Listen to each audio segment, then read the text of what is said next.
I went on Bill's show, I went on his podcast, and I said, man, nothing happens if people don't break bread together and meet face to face. He's been one of the president's hardest critics, and we came to dinner, me, Bill, Dana White, and it could not have been better. Everyone was so surprised, so pleasant. The most shocking thing to me was, Bill's obviously a very big liberal, been very hard on the president, but he's donated a lot of money to other politicians. You've had Biden, Clinton, Obama, everybody. He had never been to the White House, and the president was so gracious. He took us up to the private residence. We saw the Gettysburg Address in the Lincoln bedroom, and I was like, you've never been here, Bill?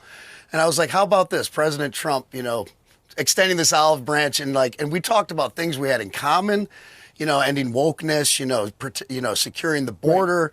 The president was asking him what he thought about policy, going on with Iran and Israel and things. It just meant it blew my mind. It was right. I was very, very proud. Bob, do you think he walked away liking him? Because Trump is the type of person that you got to meet him to understand it.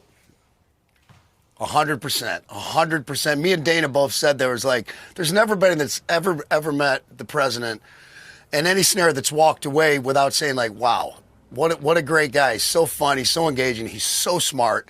And absolutely, Bill even said to me, after that, he goes, wow, that was, everybody's mind was kind of blown. Even the president's, I think, because the president called me late night last night, and, everyone was a little suspect about going into this. And even the president kind of allured to me a little bit what do you got me doing? Right. And I go, man, we're just trying to show people that, even though we've been pretty hard on each other, that when you get face to face, maybe we could have a little more civility in this country and try to bring people together.